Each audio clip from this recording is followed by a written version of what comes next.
Good afternoon. This is Jay Waters. I'm with the American Wartime Experience, and we're with the Voices of Freedom Project. This afternoon, it's my pleasure to get a chance to interview John Magnusson. Today is 11 November 2023, Veterans Day, and we're out here in Gainesville, Virginia. But John, welcome and thanks for doing this. You're welcome. And if you would, maybe just for the record, if you could give us your full name and where you were born or grew up, so to speak. Okay, John Allen Magnusson. I was born in Rolla, Missouri. And did you grow up in Missouri? No, I grew up an Army brat. Okay, so you get to move around a lot. Okay. Quite a bit. 12 schools in 12 years. Well, there you go, Army brat for sure. Well, and as we can see, you're an Army veteran, and I understand you participated in at least one of our nation's conflicts, and if so, which one was that? I served in Vietnam. Okay. And technically I was also a part of the Korea conflict in the sense that that war never ended, and I did serve my first assignment in Korea. Okay. And I did lose 2 guys in my unit, so in Korea? In Korea. Wow. Okay. Well, yeah. Well, we'll come back to both of those, so should be good. But John, thinking about your family, you know, parents or uncles, brothers, grandparents, did you have other family members before you that served in the military? And if so, could you tell us about them? Well, my father did, and I have an uncle who was in the Navy, and I think that's about it. Okay. Good. Well, then another kind of general question. Thinking about September 11th, 2001, when the terrorist attack on the United States, where were you that day? And just kind of tell us what was going on in your life that day.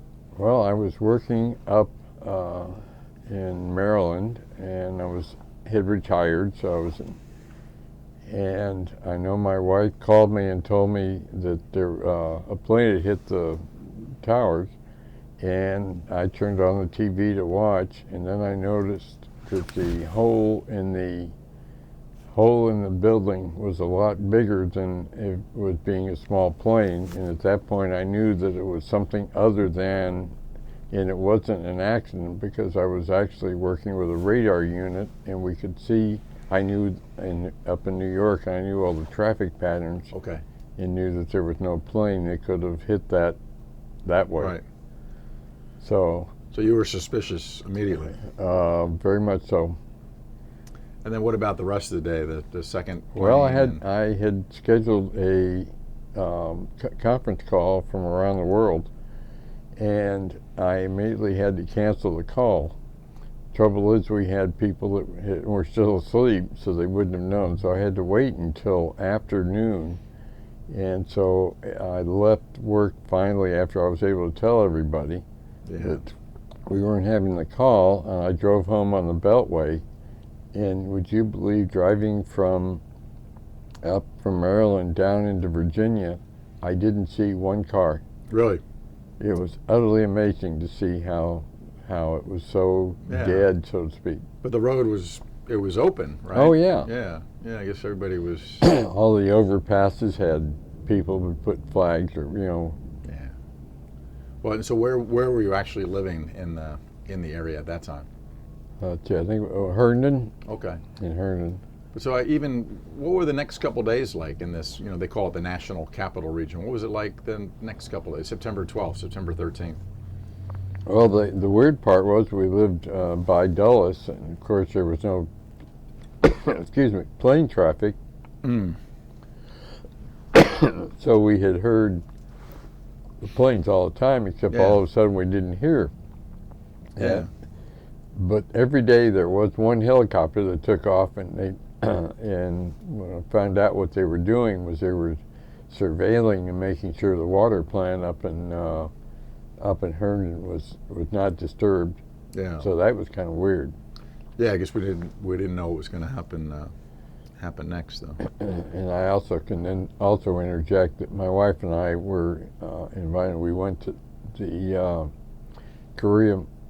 the Pentagon Memorial dedication, and that was quite an event. Yeah, well, tell us about that. I mean, this was what, a year later when they. Oh no, that was maybe 6 years later. Mm-hmm.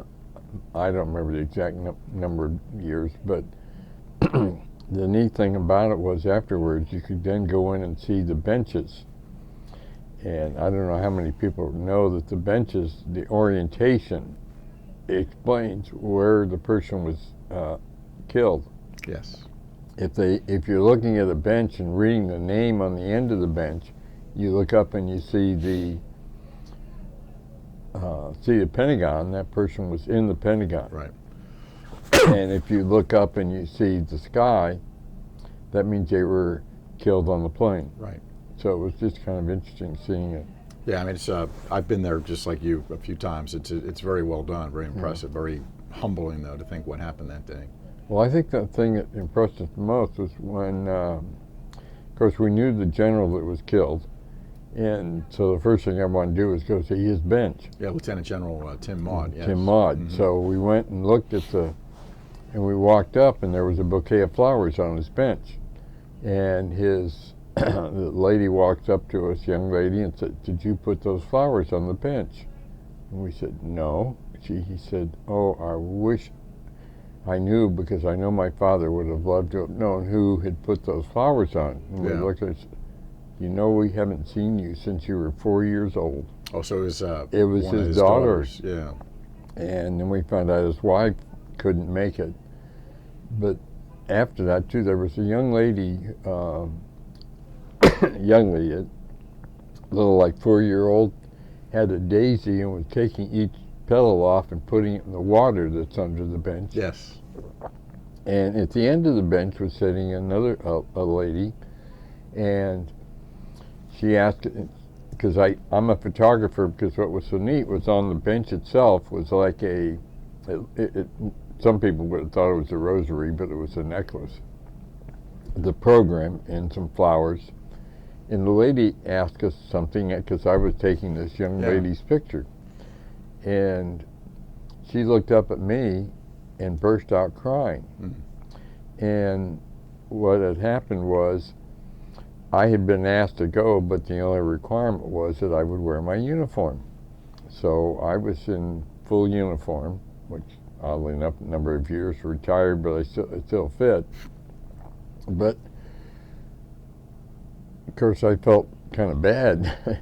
And then she explained what happened was that this is the first time she had seen somebody in that uniform, because it turns out, because I was wearing the green uniform when they had switched over to the blues. Yes.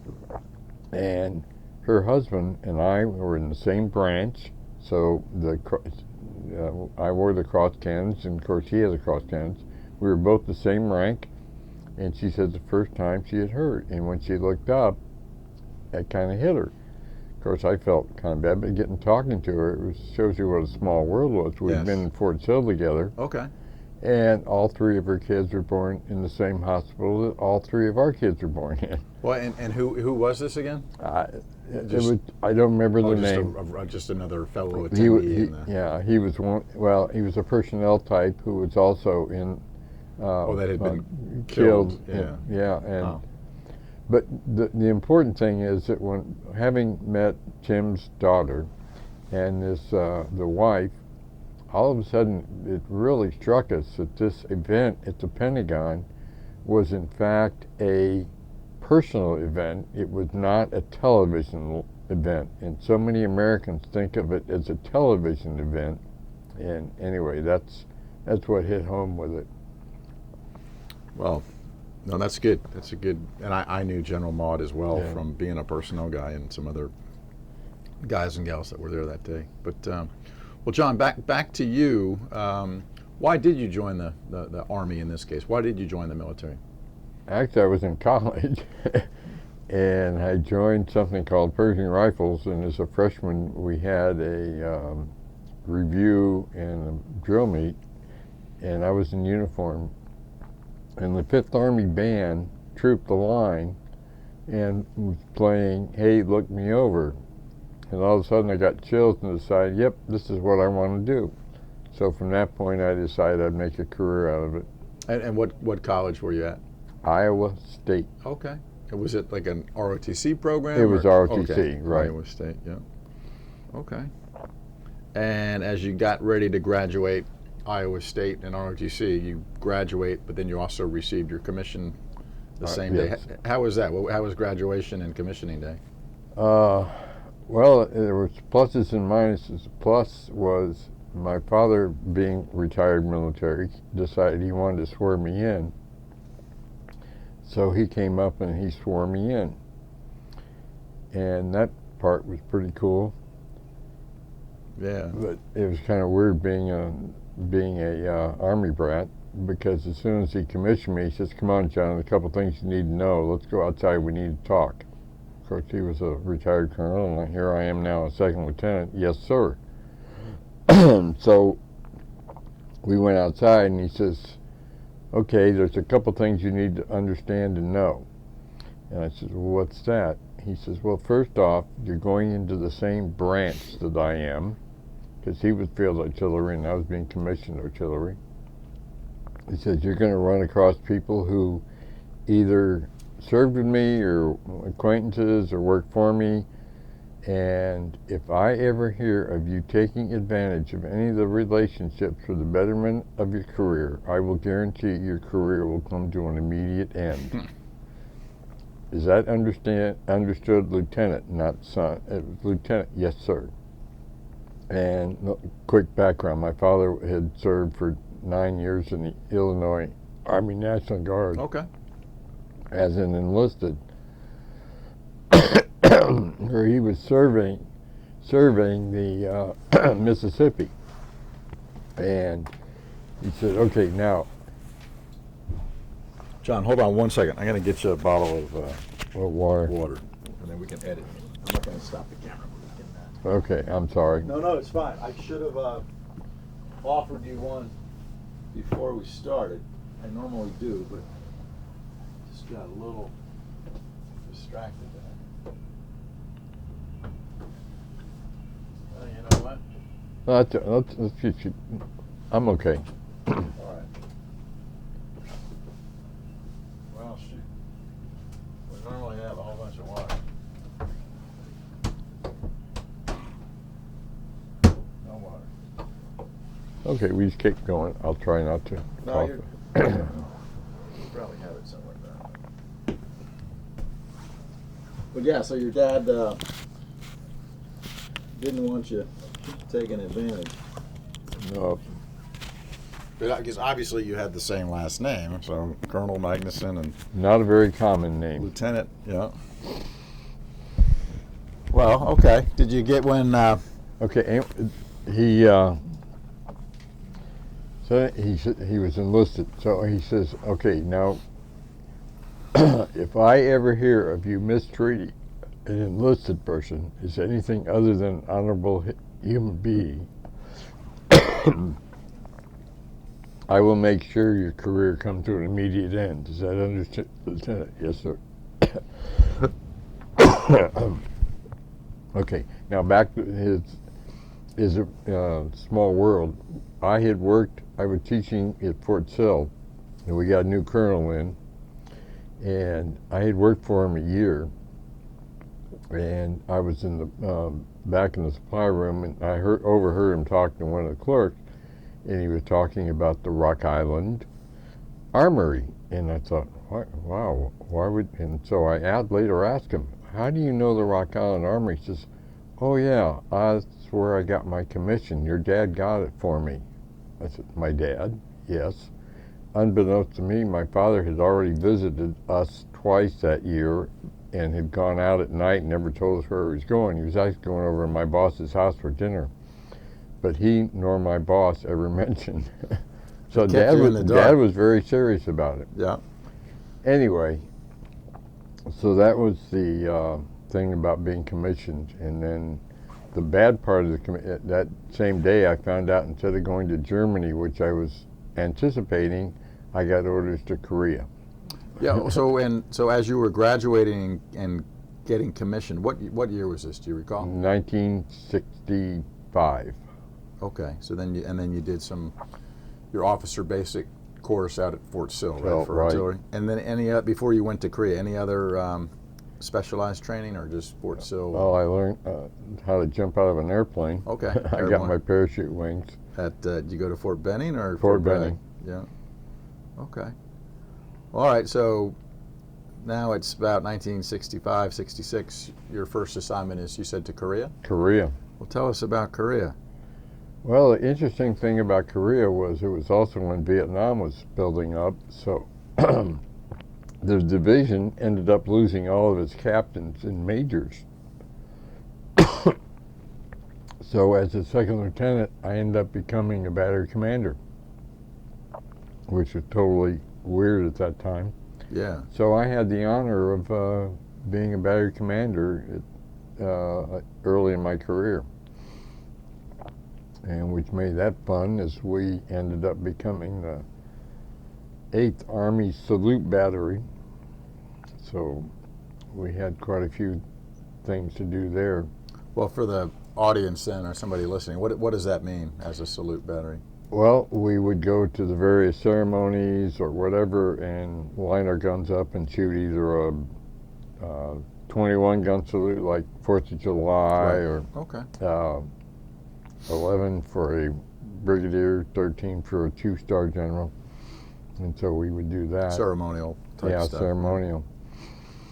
Well, you mentioned before we started, so the Korea War, of course, was over, but the truce was sometimes unstable, for lack of a better word. Did you ever have any conflicts or issues with things up on the border and the North Koreans? Yes, we did.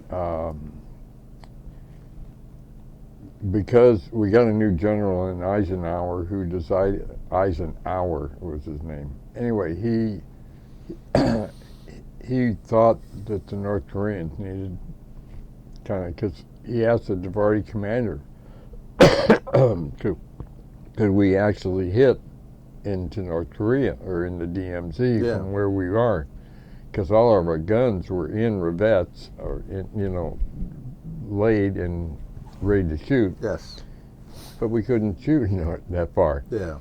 So he had us vacate our normal base, and we went up and lived out of tents and to where we actually could reach what would then be or what still is, the DMZ. Yeah. So the last month we spent out living in the field, so to speak, before I left. Okay. And during that time also, the North Koreans were coming over and they were shooting gate guards. They threw a satchel into one of the infantry barracks and killed a bunch of people. We had one of our guys killed when he actually slipped putting up a 292 radio antenna and got electrocuted because we had to move out on alert. So it was, and then right after I left, they started paying us combat pay. But after you left. After I left, right. But you did say you lost a few guys from either your battery or adjacent units. Yeah. And my unit lost 2 guys. And you had some North Korean, almost like infiltrators or commandos coming. Yeah, across? they would sneak across the DMZ, and then they'd cross the river or try to get across the river. Did you ever catch any of them, or did you guys? Well, we were artillery, so we weren't on the patrols to catch them. Yeah. To be honest, I can't remember if they did catch something. Yeah. Huh. I guess even now there's occasional there is skirmishes and stuff. Okay. Well, so you're a battery commander, but then your time in Korea winds down. Eventually, did you go to Vietnam shortly thereafter? How did you end up in Vietnam? Well, I came back from Korea and went to a place called Fort Irwin, California. Okay. Right in the middle of the Mojave Desert. And then I went from there to the career course at Fort Sill. Back to Fort Sill. And of course, being a non-combat Vietnam guy, it was no question I was going to Vietnam afterwards. So I went to Vietnam. And this would have been 1969. Okay. And are you a captain now, or what's your rank? Yeah, I was a captain. Captain, okay. You've already been a battery commander, though. Right, plus I was a battery commander at Fort Irwin, so... Okay, twice. Yeah, so when I got to Vietnam, it was my 3rd battery. Okay. 3rd time, okay. Oh, just a small highlight. My dad, having been in Korea, being an artilleryman, his battalion was outfitted with the 155 not self-propelled, the towed. Yeah. So when I went to Vietnam, when I got my battery there, it was a 155 split trail too. So Dad and I had commanded the same type weapon. Wow.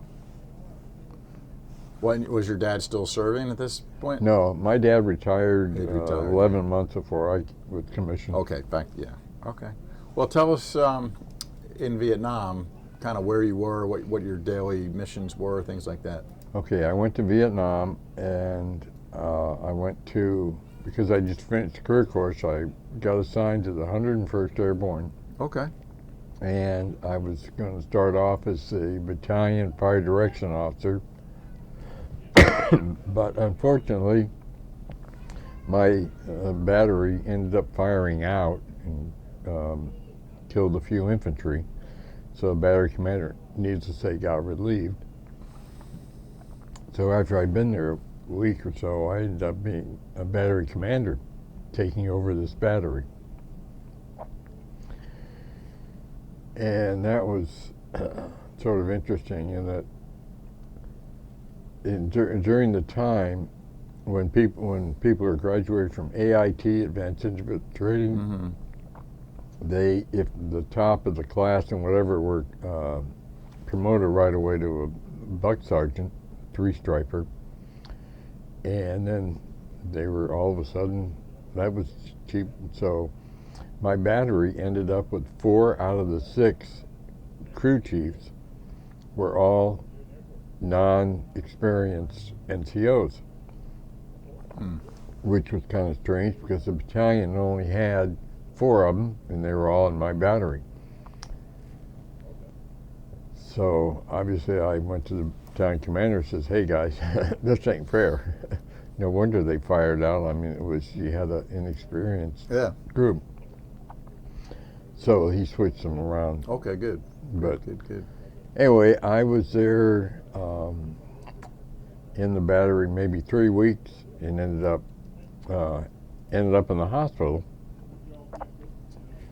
And that night, my unit got attacked out on the hill that we were on, and the Camp Eagle, or where the 101st headquarters was, started receiving the RPG or rocket rounds, and the Q4 radar picked up the rounds, and again, a mistake.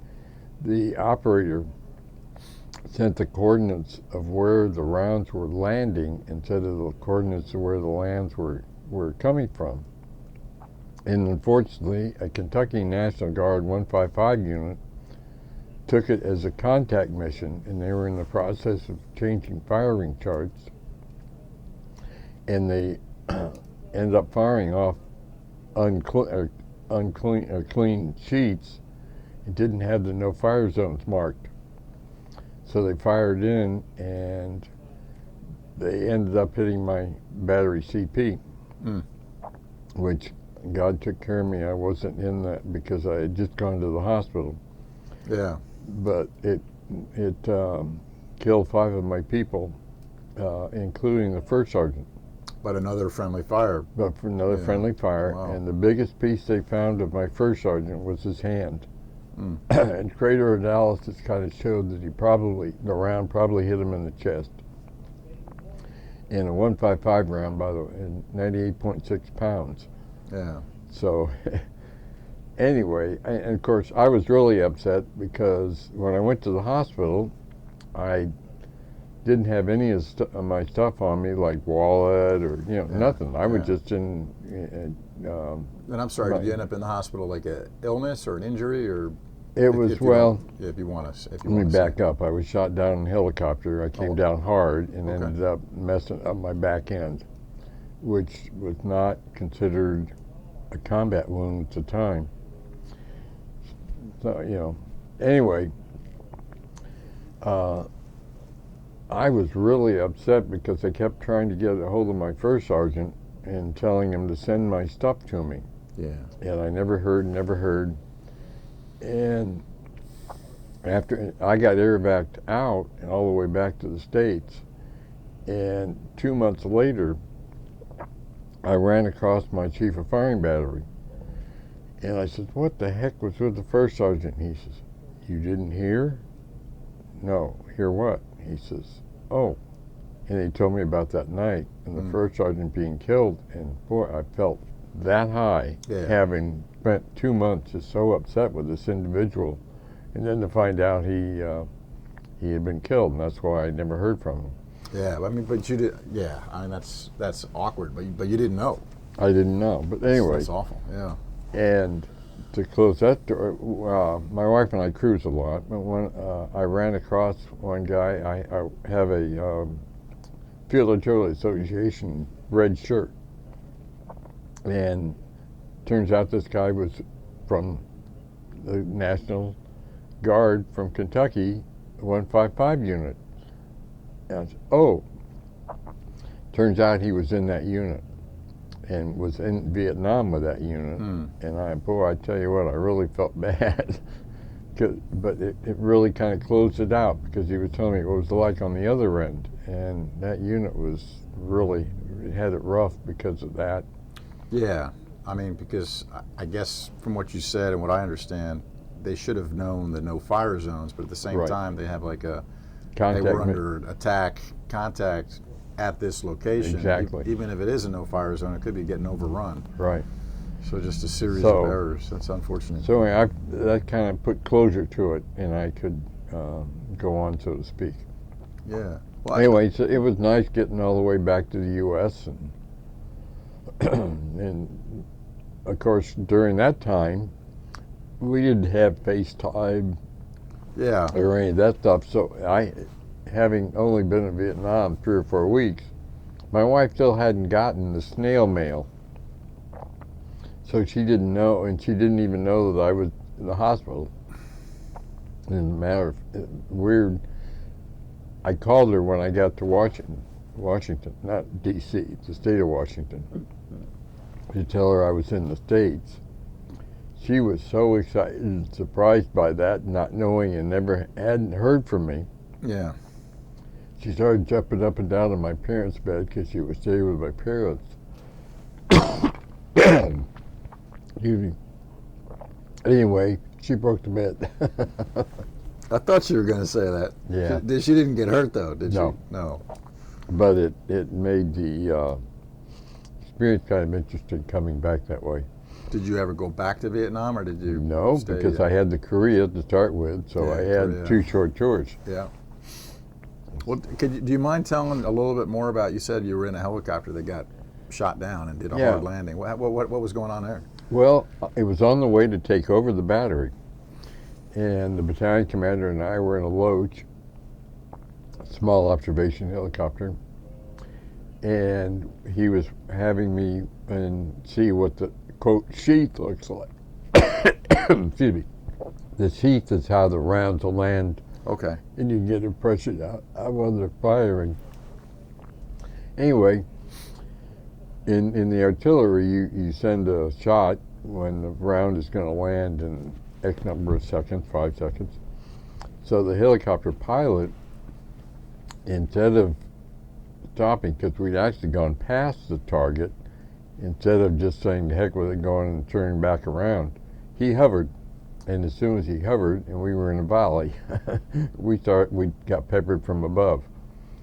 Oh, but by enemy fire. By enemy fire, and fortunately, even though it was one of those what I call 19-year-old warrant officer helicopter pilots, he was able to turn around, go head back, and we did a hard landing on a highway. Mm. And the helicopter came down hard, and I was in the back, and so my back end got messed up. Yeah. Okay. Well, I know you went on to, you didn't go back to Vietnam. You'd already been there for that, right, in the Korea, but you did go on for a longer career. Yeah, I spent 20 years. 20 years. So what kind of things did you do after Vietnam? Well, after Vietnam, I went and I taught people how to employ nuclear weapons. I was a prefix 5 instructor. Okay. And when we were, but it took a long time for my back end to heal, so I was still healing after 3 years. And so I was talking to the assignments officers and jokingly said, for my next assignment, because they were talking about sending me to like Fort Polk and these different places. I said, no, why don't you send me to grad school? They said, okay, go ahead and apply. So I said, okay, I applied.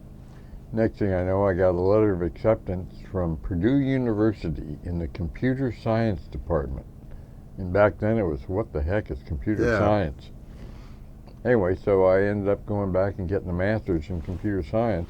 Okay. And after that, I stayed nothing but in computers.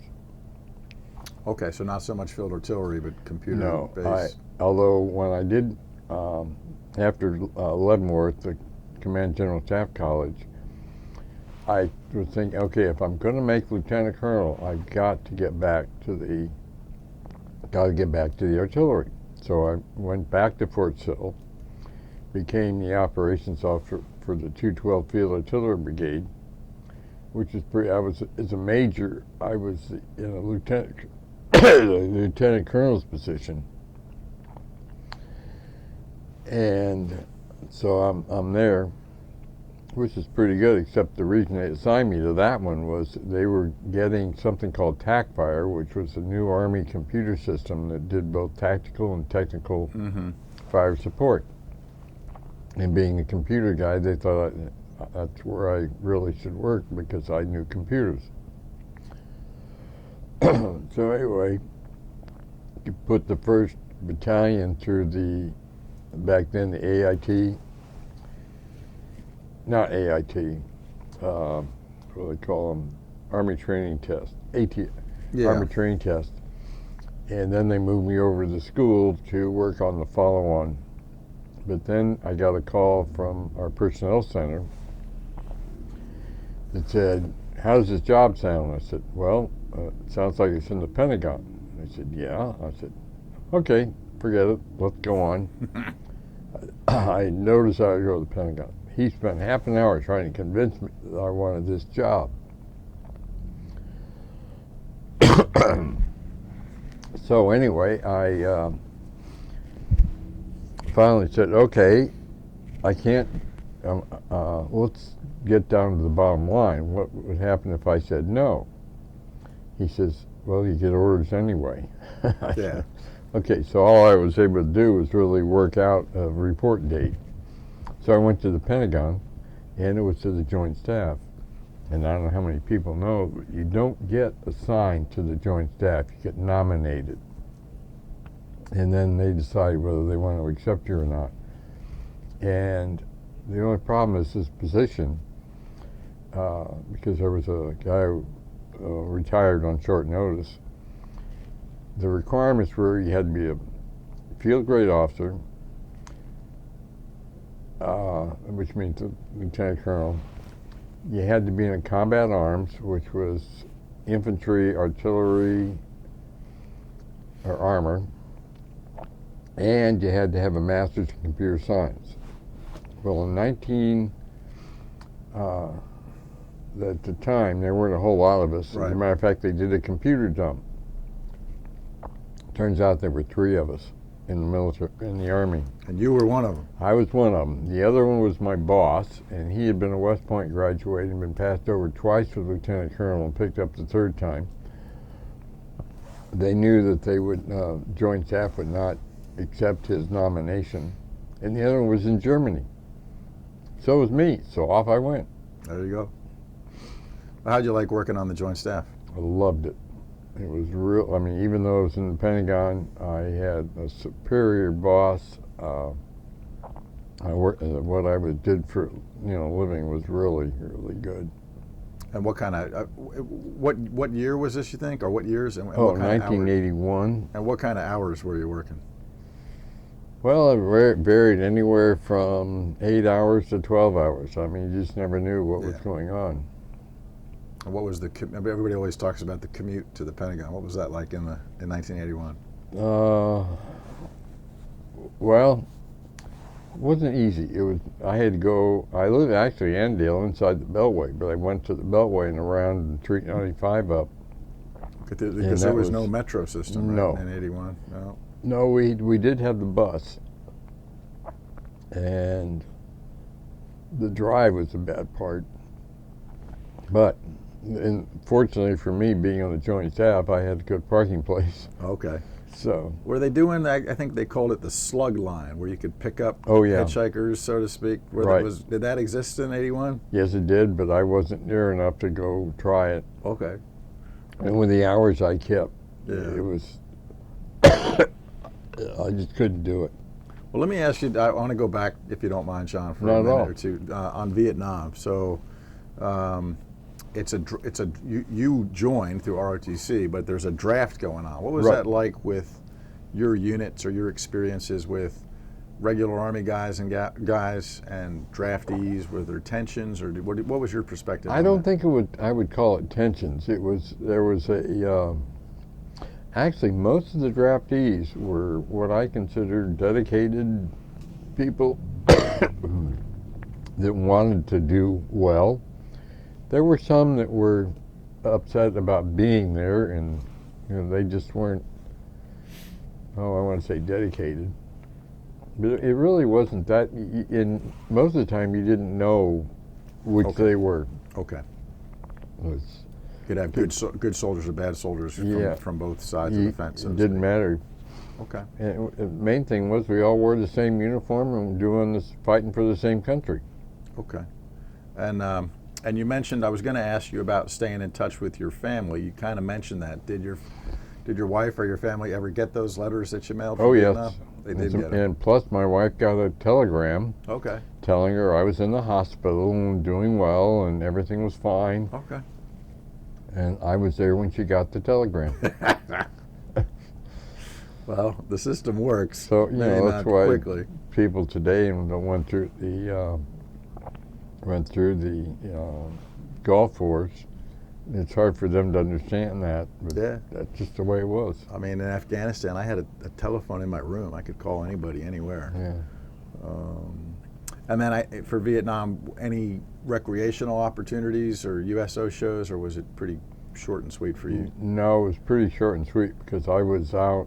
I was out on hills. The only way you could get into our area was a helicopter. Okay, and then a lot of good detail already about your time in Vietnam, or Korea for that matter. But any other stories stand out? Something exceptionally scary, or actually something humorous or funny that might have occurred in either one of those locations? I really can't think of anything that stands out. It was, any job you had some humorous times, but Vietnam was so short that it really was. I mean, the scary part obviously was realizing when the helicopter got hit. It was the first time I realized there was some son of something or other out there trying to kill me. And it was quite a realization that, hey, this is serious. I'm over here. And I have to admit that I can't go to the wall. I went to the wall one time. The Vietnam Memorial. And I saw the names of the guys who I was with, and boom, they were gone. And it just, when you realize that, hey, those guys were part of my unit. And then for example, one of the more sadder things was when I was in the career course, we had Bill Adams living behind us, who was in the class. And he looked just like the all-American boy. He had a beautiful blonde-haired wife with two of the cutest daughters. Drove a white Mustang convertible. And he would back out of his garage and everybody would hop in and off the drive. Well, it turns out Bill got the Medal of Honor. And that was hard because in the Pentagon they have something called the Room of Heroes at the end of one of the corridors on the inner ring. And I walked in and all the Medal of Honor winners are listed alphabetically. And I looked up Bill was the first one. I said, Turned around, walked out. Never went to the room after that in the 3.5 years. It was with Bill Adams. Maybe it was alphabetical. Letter. Yeah. Well, now, for your friend Bill Adams, did he get it posthumously, or did he? Yes, Yeah. he got shot at. He was a helicopter pilot, and he got it for making numerous attempts trying to pull people out. Yeah. Took an RPG round into the helicopter that blew up. Oh, and then I was giving a briefing at Fort Leavenworth, looking around the room, and it was a U-shaped table, and I'm walking around looking at people's colonels and stuff, their name tag, just to see. I looked over here, was one colonel sitting there. He had one ribbon on. It was blue with white stars. And I thought, oh. And I looked down at his name. And he was the first one to have gotten the Medal of Honor in Vietnam. And I remember being in ROTC and reading that citation and what he had done, and I couldn't believe it. Oh my God, here I am briefing him. 2 weeks later, his son and he walk into the soccer team myself and another guy were coaches for. So I actually had a chance to meet him and talk to him and find out some stuff. Well, what was that gentleman's name? Do you remember? I always forget it. No, give me a while, I could think of it. I'm just curious. Yeah. But well, John, how about for you though? So as you wrapped up your 20 plus year career, what was your retirement like? And I'm sure you got a retirement award, and just tell us about that a little bit. Well, I was kind of being unique, being an artilleryman, being a computer guy, is being combat arms and a technical, highly qualified guy. I don't mean that I was highly. I mean, yeah, no, I understand. We were very unique. But anyway, I was having trouble doing things. For example, I wanted to go to the War College, and I was told by Branch, "Oh no, there's no way you'll go because there's no reason for a computer guy to go to the War College." And I said, "Oh, okay." And then I applied for it by correspondence again. There I got a written response. No, there's no need for an automator. But I also have to back up a little bit and say that, just a sec.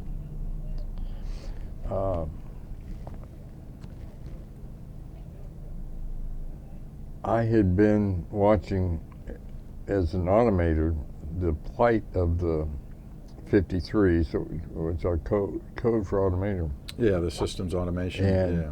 For example, the floor for the 06 promotions,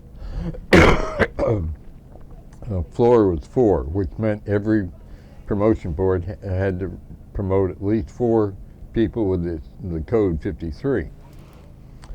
Well, I had also gone over, and because of my role on the Joint Staff, I was able to see all the records of a lot of the guys. So I went over on taking a colonel's list to see the ones that were promoted, with their experience in the automation world. And they didn't, none of them had really automation experience other than maybe a year they spent somewhere, but none of them had a degree. Mm. So, and during the years of being not in the Army, I was in the Joint Staff, but the Army did require us to go to something what we effectively referred to as a re-greening briefing. We had to go to the auditorium in the Pentagon. Well, for 4 hours, we got told what was going on in the Army, and the panel usually consists of like the Deputy Chief of Staff of the, Vice Chief of Staff of the Army, and then the Deputy Personnel, and then the Director. So in the first year, and then about the last hour, they opened up for questions. And it turns out the DESPER, Deputy Chief of Staff Personnel, was a guy by the name of Max Thurman, Mm-hmm. if you know about Max. And so I asked the question about, you guys are, how do you expect to develop automation officers? You can't even come into the Army and be an automation Army for the first 6 to 8 years. So anyway, he ended up giving a story, but then he said, and there's nothing wrong with anybody wanting to single track, and so if you're interested, let me know. So for a week I tried to get an appointment to his office, and because his office is upstairs from mine. Never, for the week, nothing seemed to melt, or either he was in a meeting or I was, or whatever. So I sat down and wrote him a memo from the Joint Chiefs of Staff of the Army, from the organization. And I said, on such and such a date, you made such and such a offer. I want to take you up on it. And I had a short paragraph of why. Next thing I know, I get a letter back from Personnel Center that says, you have hereby been designated to 5353. Your records are being transferred to the Signal Corps. Okay, so I decided, okay, I'm going to go over and find out what the heck this means, because that was unheard of. And so I go over there, and I'm in a reception room waiting for this major walks in. It was this responsible for the assignment of the automators. And he looked at me and he says, oh, you're Max's boy. I said, beg your pardon? Well, we all decided you must really know Max pretty well. Because he showed me the memo I sent. He said, the top of it, he wrote, Vince, make this happen or else your recommendation. And then with his green felt tip pen T. And they said, we didn't know what to do, but to do it. Yeah. So we did it. Well, it says you have a program for it. He said, we don't know what that means. I said, okay, so all of a sudden, I'm the Army's first single-track field grade. So that kind of led to the whole thing about whether I wanted to be going on. Well, the next year, then, I asked the question about they were playing statistical games with promotion boards and stuff. And it was interesting. I stood up, and that's, Colonel Magnusson, here's my question. He pointed at me, he said, oh, you're that computer guy. Yes, sir. Oh, and by the way, I told this major, too. He said, you must be Max. I said, I've never met the man. And oh, by the way, I'm a lieutenant colonel. You're a major. I'm not a boy.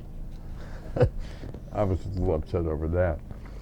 But anyway, the next year I asked, and when he said, you must be how's that going? About me being a 5353. I said, well, that's great, except for one small problem.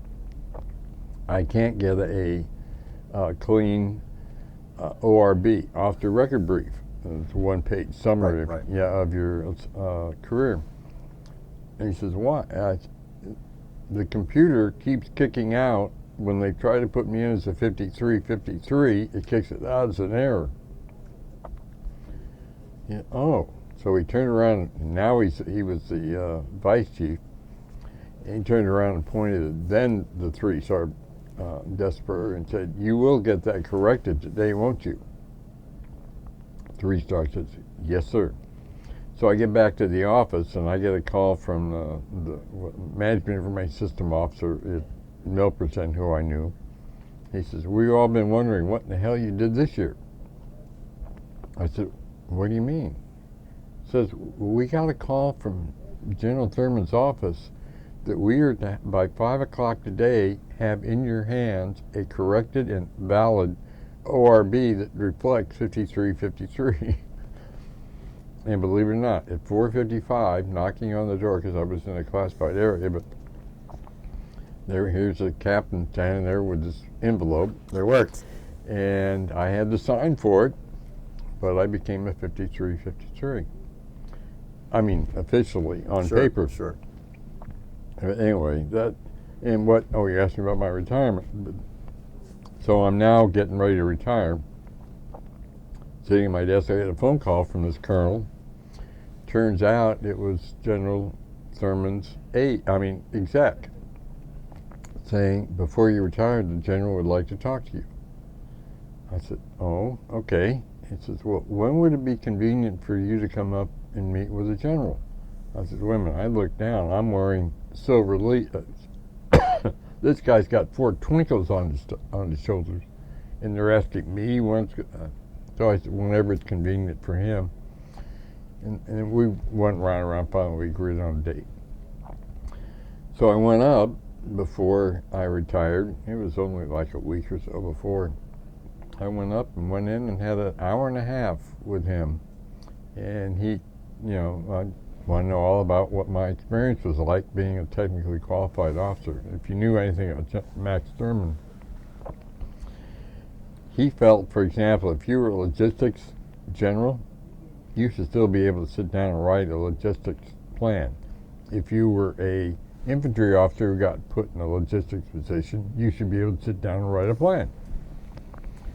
So he was very much oriented towards that, and so he really liked the idea of having technically qualified officers. So and I explained about the promotion and why I was retiring. I was retiring because there was no career for me after 20 years, because I was artillery basic, and they had converted all the ADP positions to Signal Corps. And not being a Signal Corps officer, I was never going to fill any of these positions. Even though I was told Ivory Soap Chance, you know what that means? Back then they had the advertisement 99% pure. So if they said you had an ivory, that means you had 99%. Anyway. Yeah. So there was no reason for me to stay.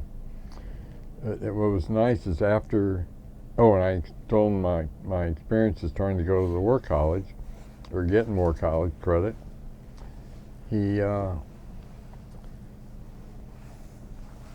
ended up, after I left, or when I did leave, it was interesting. I said, by the way, sir, I hope you realize my getting out is not monetarily based at all.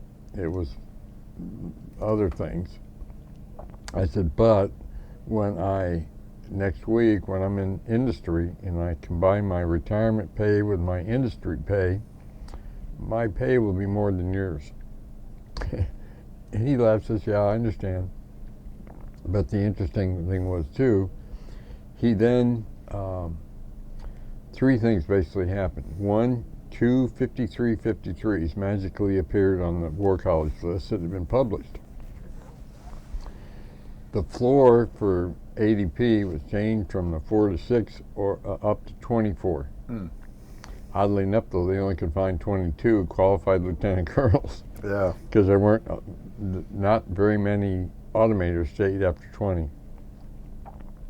So it was nice getting the calls from friends. Hey, thanks for getting me promoted. Oh, okay. Paved the way for them. Yeah, and the other thing was I had been picked to go be on something called the Professional Development of Officers Study Group, where we were to evaluate the progression in professionally training different officers, which is interesting. There were 32 people put on the study. Each one had, the infantry guy got the infantry, Right. different branches got the different things, except for automation. I ended up picking up the requirement for all the what they call non-accession specialties, and which made it interesting. But so I had been on that study. So, and of course, General Thurman knew all about it and knew about my recommendations or whatever. But anyway, because in my discussion with him, I told him how screwed up the mil percent was managing and assigning automators. So he called up the then Army Staff Officer in charge of C3, the computers, and the commander of mil percent to explain to him what they were doing to fix the system. And the quality guy from our PDOS study group was there because he was also in charge of implementing the PDOS group. So we went up to the meeting, and the 2 two generals came in with this colonel to meet with Max, explain to him what they were doing to fix the problem. Well, they started off spending time not talking about the system, what they were doing to fix them. They were telling him how screwed up I was. Max stopped him and said, "Hey, Colonel Magnusson said the system's broken. It's broken. You were to come up here and tell me what you're doing to fix the system, not tell me what's wrong with Magnusson." So he kicked him out and told him to come back in 2 weeks and tell him what they were doing to fix the system. So it was my leaving. Oh, one of the things, I think retiring as a lieutenant colonel was interesting, because coming from a family who dad was in '06, and I have a nephew who's an '06 doctor and stuff like that, but I was looked down upon in a way because I got out and I wasn't a colonel. So, but Max said something that really, really made me feel great. He says, Colonel Magnusson, you had more influence on the Army than most two-stars ever dream of having. That's fair. And so I want to thank you for your service. And that really made me feel good. Well, good. And I'm good. I hope this doesn't come across the wrong way, but it's the history of the technical qualified officers in the military. Yeah, you were ahead of your time almost. Yes, I was. Well, what did you end up doing after the Army? Well, another thing that happened was I decided I had wanted to go to the Army program, or the DoD's program management school, and I ended up going to that, but the kind of the deal was for me to be on the PDOS study group was that when I finished the PDOS study, I would be able to go to that school. So the general put it in my orders. Which, my retirement also made it interesting. My orders assigned me after assigning me to the study. Also, in the special instructions, said I would go to the school afterwards. So I went to the DoD school, and it was a 5-month program management school. So when I got out, I went into industry as a program management in the computer industry. Okay. So, and that was a civilian career similar to what you'd been doing. It was cute too. When I went to retire, I ended up, the people offered me a job, and they wanted me to start before my retirement date, which I couldn't. Yeah. So I put a request in to have my retirement date moved up 3 months. And 2 majors up at Milperton, and they said, "No, you have an obligation because you're going to the program management school." I said, "What obligation is that?" They said, "Well, you have to go for your orders. The orders specify you have to serve at least a year afterwards." I said, "Here are my orders. It doesn't say that." Oh, okay. So anyway, so I said, okay. So I hopped in my car and drove up from Belvoir up to Milperton. Went in, and I walked by, and it was Colonel Wins, who was our PDOS quality guy. And he said, "Oh, John, what are you doing here?" I said, "Well, sir, I'm here because I'm having trouble getting my retirement date moved up." Oh. Well, who's telling you? Well, here's what I'm being told. So he called the 2 majors in, and he says, "Explain to me why we can't give him a 3-month drop in his retirement date. I still would be within my 20 years." Yeah. And he said, "Oh, no, he's got an obligation." I said, "Please explain to me." No, tell you what, you guys have an hour. Go back to your office. You can come up with a good, valid reason why we can't move it down. He said, okay. So he went out to one, and I conversed for an hour, and they came back in at the end. They said, "Well, no, we just can't do it. It's just not right because he's got an obligation." And that's one of the colonels. Okay, explain to me why the Army's going to benefit by keeping him in for 3 months. Right. And go back and approve his request. So, so I was able to move up my date. Okay, good.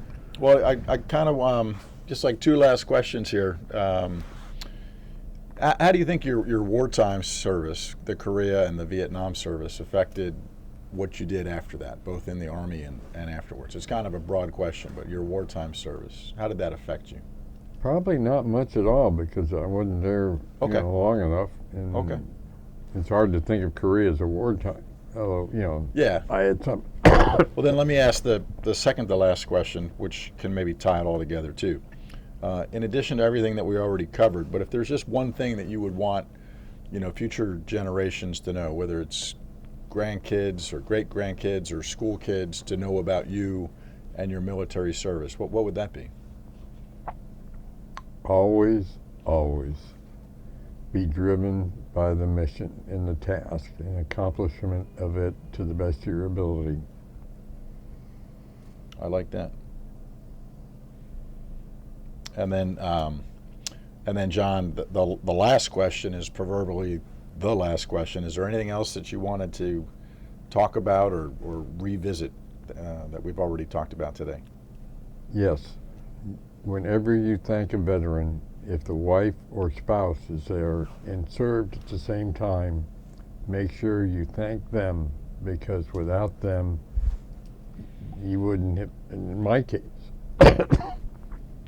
my wife was mentioned in almost every one of my OERs, and the guys from Milford said that was totally unusual. And for me to have a career as without having a Vietnam OER or whatever, when you had the time of the total man, to think that I made every promotion on time, was just, without her, I don't think it would have happened. Well, it's a team effort.